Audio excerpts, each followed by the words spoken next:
வணக்கம் நண்பர்களே.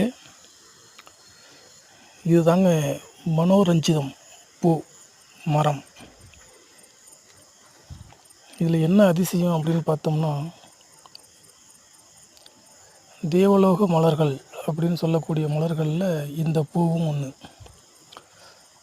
முல்லை, பாரிஜாதம், மனோரஞ்சிதம்,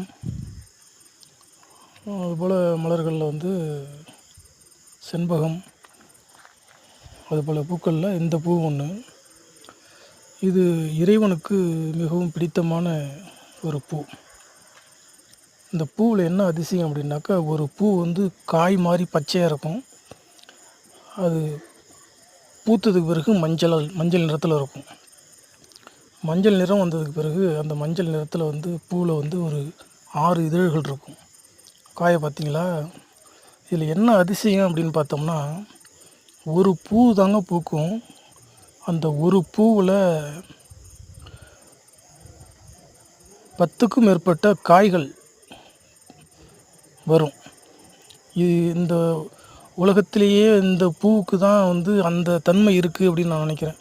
ஏன்னா எல்லா மரத்துலேயும் ஒரு பூ பூத்துச்சுன்னா ஒரு காய் தான் காய்க்கும்.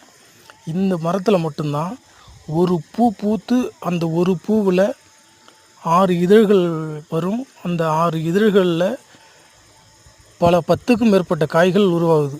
இதுதாங்க உலகத்திலே மிகப்பெரிய ஒரு அதிசயமான பூ.